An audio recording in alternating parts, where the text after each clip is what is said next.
Hello, BookTube. Well, it's Wednesday, and that's New Comic Book Day, when mildly malevolent MGTOWs make their way to their LCS, their local comic shop, where they stand around reading and freeloading and insulting instead of buying and then leaving expeditiously. And I check online. I had a brief flirtation. Those of you who've been following Comic Book Wednesday for a while will know I had a brief flirtation with weekly issues of comic books. And, you know, I've stopped mainly, I have to put the blame on the comics companies. There was no comic book that I was getting on a weekly basis that actually made me want to come back. With one exception that I'm getting to in this video. This video is all about it. So I've reverted back to the habit that I've developed relatively recently, which is to scan the new release websites of what's coming out on Wednesday ahead of time to see if there is anything that I will actually want to detour and go to the comic shop to get. And that something will be a collection, an omnibus volume of some kind or other. It won't be an ongoing monthly issue, with only a couple of exceptions. And those exceptions all revolve around Conan the Barbarian. Marvel Comics just recently got the franchise back to do Conan the Barbarian and all of Robert E. Howard's intellectual properties. They had it a long time ago. They had it 40, 50 years ago. And then it went to Dark Horse, who did a fantastic job. They're another comic book company. They're not Marvel, they're not DC. And they did a fantastic job with Conan and Red Sonja and a whole bunch of other stuff. And then Marvel recently got it back. And to celebrate, in January, they came out with two enormous omnibus editions. Reprinting their previous run on Conan. Conan the Barbarian, the 4-color monthly comic book, and The Savage Sword of Conan, which was a larger black and white magazine thing that allowed them to charge a little more and get around a little more of the Comics Code restrictions on violence and sex. And Conan the Barbarian and The Savage Sword of Conan were both hits. They were both successful. Sword and Sorcery in America had kicked off, and the American comic book buying public embraced Marvel's Conan. So in January, Marvel, to celebrate their getting the franchise back, made these two big volumes. One huge omnibus for Conan the Barbarian, and one huge omnibus for The Savage Sword of Conan, reprinting the first chunk of issues. Both magazines ran for a long time, so you couldn't do it all in one volume. But they both had gorgeous new cover art, but they were expensive. They are expensive. They're like $125 each. And what Marvel tends to do nowadays is actually very canny. They have a thing now called True Believers, where they will reprint for $1 every week certain stuff from their back catalog. And they do it for a reason. It's canny. They do it in order to fluff up interest in something new that they have that's extremely expensive or that they want to draw attention to. And the thing in January is Conan. Those two $100 Conan volumes are a major investment. Comic book fans are going to be leery. They're going to, most of them hadn't been born when this stuff came out. They're going to want to know what they're getting. So all month long, Marvel has been doing True Believer issues for $1 a piece with randomly selected stuff. This, for instance, is a reprint of the issue that introduces Beylit, the Queen of the Black Coast, Corsair queen, a robber queen who was once a princess who becomes Conan's lover, and they become pirate king and queen together, and have a lot of adventures that were written in these old issues from 40 years ago by a writer named Roy Thomas and drawn by John Buscema, and they were fantastic, just incredible. And they went from this issue where we meet Beylit all the way to the end, to the issue of Conan the Barbarian where we lose Beylit, where she dies. And it's that issue was just amazingly good. So amazingly good. That story was so amazingly good that Dark Horse adapted it as well, and they also did a fantastic job. And you can see why. Here's Conan. Marvel will also be doing Savage Sword of Conan. They don't need to do it in a magazine format anymore. The rules and what you can and cannot do in monthly comic books have considerably relaxed in the time since the 1970s. If you can put girlfriends, if you can carve them up and put them in refrigerators in a normal 4-color comic book that's going to go to kids, you can have somebody ripped apart in an issue of the Avengers an Avenger who's gone insane grabs a character by one arm, a character by the other arm, and pulls him apart like a rent garment, with innards spilling out and bones and guts. And that also is going to kids. If you can do that, then there's no reason anymore to have a separate magazine. But in the back of all of these True Believer issues, Marvel is teasing that you can read more in the omnibus issues that they're trying to convince you to buy. And I looked at the forthcoming comic lists for today, and I didn't see anything that I wanted except for maybe those True Believer issues. Nothing else. No collections, certainly no monthly comics, no weekly comics. And it looked to me like the two True Believer issues. One was Conan Resurrection, which was a time and an arc that I didn't really like. I remember that arc. But the other one, the other True Believer issue, which you can get for $1 today at your local comic shop, is a gem, an absolute classic. Also written by Roy Thomas, also drawn by John Buscema, because these two were inseparable for a long time. A run that just doesn't happen anymore in comics. And Roy Thomas has been inseparable with Conan just in general. Until he went to Dark Horse, Roy Thomas wrote Conan. Pretty much, period. And did a fantastic job. He had a perfect ear for what this character would be like. No histrionics, funny, dangerous. And so Roy Thomas was writing these monthly comics for Conan. But Marvel also had another comic book at the time. The reprint from today is from 1978. And Marvel had a comic book at the time called What If? It was a monthly comic, or maybe bi-monthly, in which the Watcher, this celestial, all-knowing, all-seeing alien who was introduced in the Fantastic Four, shows readers alternate realities that didn't quite happen. What if so-and-so died? What if so-and-so didn't die? Sort of what would happen takes on Marvel canon. And the powers that be at Marvel told Roy Thomas, well, we want a Conan what if story. Somehow. Somehow we do, even though Conan stories are all what if stories. We want a Conan what if story. And a couple of years before, Roy Thomas had done an issue of Savage Sword of Conan that was incredible, just incredibly good, about a wizard, Shamash Shum Ukin, who has this, a ziggurat that he rules, and it is built over a portal, a well, into time. And he has learned over time that if he puts something in a bucket and lowers it into the well, he will get something from the mists of time in return. In classic sword and sorcery fashion, this is never explained. But by the time one of this wizard's operatives drugs and kidnaps Conan in order to put him in the bucket, by this time the wizard has filled his ziggurat with creatures from the mists of time: pterodactyls, cavemen, saber-toothed tigers, and spectacularly a Tyrannosaurus Rex.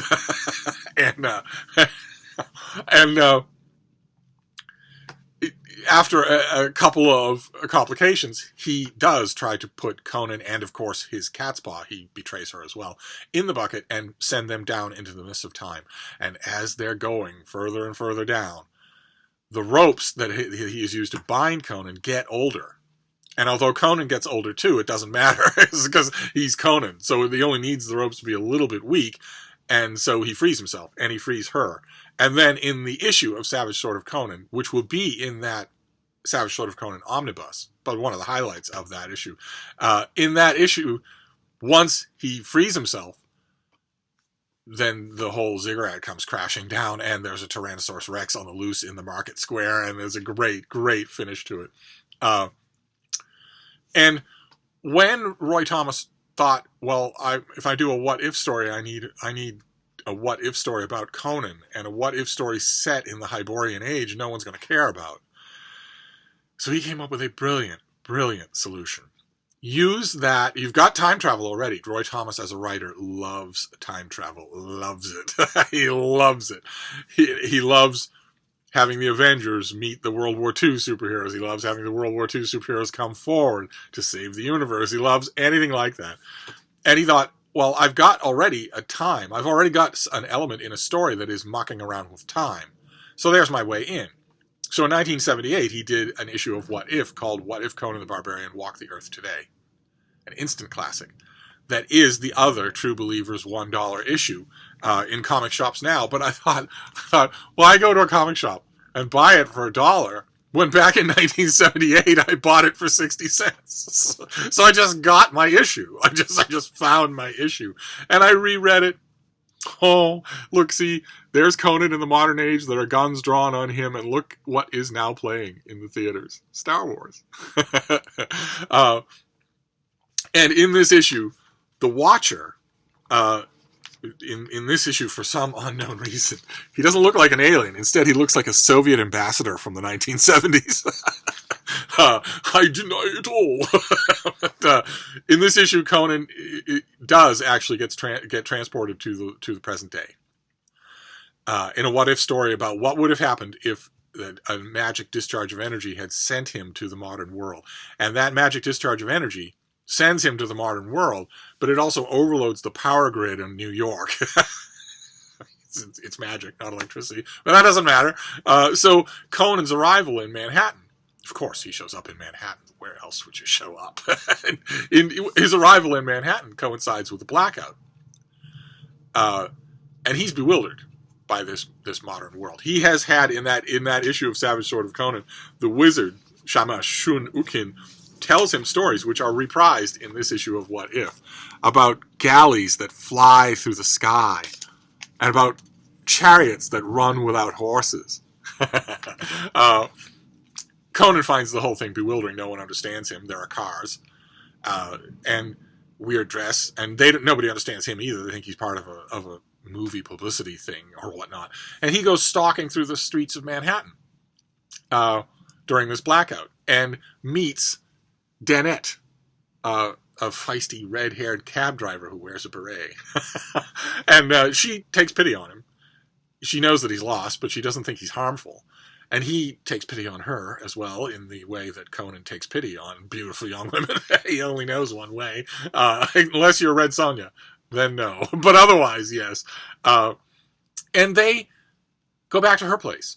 She has an apartment over a furniture store. And they can't talk. They can't understand each other. But they sort of become friends. Even though there's a complete wall of a linguistic barrier. They cannot understand each other. And when they're hanging out in her apartment and she's talking about the blackout, she's remembering it the same way that other characters in this issue remember it, which is in reference to the Great Blackout of 1965, which Roy Thomas remembered well. And anybody reading this comic book in 1978 would have remembered it well. But it's a footnote in history now, where a huge chunk of the Eastern Seaboard lost power. The New York Times had to go across the street and borrow a printing press to make an issue so that they wouldn't miss a deadline. And when night falls, a crowd of looters attacks the shop beneath Danette's apartment. And Conan hears them, and he's been a thief and a freelooter himself many times in his life, so he wouldn't care one way or another, but he's come to like her, and he suspects that the shop might belong to her. He doesn't know that it doesn't, so he jumps out onto the fire escape, leaps down onto the street, and deals with the looters. And it's fantastic stuff. It's fantastic John Buscema stuff. In this case, the issue is inked by Ernie Chan. I know I've said that I don't appreciate him inking John Buscema, but that was mainly in Conan, set in the Hyborian Age. In the present day, Ernie Chan's attention to details, glass, bricks, pavement, actually increases the worth rather than decrease it. So in this case, I don't object at all. There's one great moment where this loser kid grabs Conan's sword. Look, I'm Darth Vader! And that's a bad idea. You don't tug on Superman's cape. You don't spit into the wind. And as an addendum, you don't grab Conan's sword. It's all taken care of. The looting is taken care of. The police come. There's not any more violence. But when they're looking at books by candlelight in Danette's apartment, she idly turns a page to the Guggenheim Museum. Conan is on the opposite side of the table and sees it upside down and thinks that is the ziggurat of the wizard, Shamash Shmokin, and he might be able to get me back home. I need to go there. Now, she doesn't understand what he's saying, but she knows that he wants to go to the Guggenheim, so they do. Why not? She's got a cab, and it's nighttime, and the place is, there's a blackout. So they go to the Guggenheim, and of course, it is in the process of being robbed. And they ascend higher and higher, and they find the criminals. They have guns, but they only manage to wing Conan. And he manages to kill them all. He has sensed earlier, when dealing with the looters, that Danette did not want him to kill anyone, so he doesn't.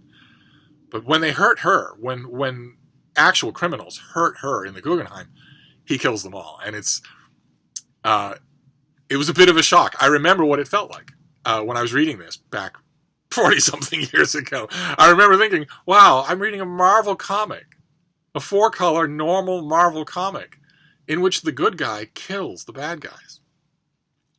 And it's taking place in the present day. These guys have rights under the U.S. Constitution. It doesn't matter to Conan at all. He crushes their heads. He skewers them against a wall with his sword. And it was oddly satisfying. But in the course of the whole thing, Conan starts to realize that maybe this storm that is brewing over the city will be his ticket home, and that maybe the fact that the Guggenheim looks like the ziggurat of Shamash Shmokin means that he needs to be here for it to happen. None of it makes any sense, but he decides that he has to take the chance and make it up to the roof of the museum. But before he does, he says goodbye to Danette, and she gives him her beret. And he gives her one of his armbands. And there's a great panel where they still can't understand each other, but maybe you do understand just a little, after all, is shared in a word balloon. So we know that they do understand each other at the end. And it works. Conan goes back home. and that's it. That is what if Conan the Barbarian walked the earth today. There is a teaser of a moment when Conan first shows up in Manhattan. Let's see, he's dealing roughly with people who are looking at him and wondering. But in the crowd is Peter Parker and Mary Jane. And he says, well, if there is any trouble, I'll come back later and investigate it as Spider-Man. And he doesn't. That would have been quite the what-if issue. But it turns out that something close to that does happen. Decades later, in a comic called Marvel Team-Up, Chris Claremont and John Byrne, who would become absolutely famous doing the X-Men, had an issue where Spider-Man teams up with Red Sonja, where she comes to the present day, again through sorcery, and they team up. So it was one of the rare instances where a Robert E. Howard character is done by someone other than Roy Thomas. But in any case, this is the issue that I would have bought today if I hadn't already bought it 40-something years ago. So I figured I'm not going to bother if that's the best that the comic shop can do. So I will try again next week. Although looking at this thing, reading it over again, made me go to a bunch of old Conan issues and realize that Roy Thomas really did like a time travel story. Like this, for instance, from years before. This is an issue of Conan the Barbarian in which Conan, through sorcery, encounters King Kull, who was the ruler of Valusia long before Atlantis sank beneath the waves. Thousands of years before Conan. They shouldn't ever be able to meet. And yet they do. And I love this issue. I found it with a bunch of other old Conan issues. And I love this issue because this is Roy Thomas and John Buscema again. But not only does Conan meet and briefly fight King Kull, but this issue also features, this is during the time when Conan was the companion of Beilid. And it also features Red Sonja. So you get 4 signature characters of the Roy Thomas interpretation of Robert E. Howard in one issue. I don't know why they didn't boo-hoo that on the cover, but there's a great moment in here when Conan and Red Sonja, they are following a man-bat that is going to lead them into trouble. And Conan says, but Crom, take me. There are moments when I think I'd ride into hell and fight for the devil's crown with a warrior like you at my side. And Red Sonja returns the favor right away. I've had worse companions in arms than you. That's a fact. I love the way Roy Thomas does Red Sonja. He does her perfectly. There is no... she is every bit her own character, but she's also every bit Conan's equal. And look at that. Huh? Look at that. 30 cents. You got John Buscema interior artwork, Roy Thomas writing Conan at the height of his powers, and a Gil Kane cover. But anyway, so that's your Comic Book Wednesday for today, is a little time travel, not only in the story, but also in Steve's comic book collection. You don't want to know how much further this goes back. Believe me, if you were to ask for an old journey into mystery of Thor's first year in Marvel Comics, I could produce it. But anyway, that is it for today. If you are going to your local comic shop and you are perhaps don't have the original issue of What If Conan the Barbarian Walked the Earth Today, it's $1 at your local comic shop and you will like the story. I guarantee it. And it's a different world than 1978, a completely different world. So that's it. That's your Comic Book Wednesday for today. We'll hope for more current stuff next time. Until then, I will see you soon. Thank you, BookTube.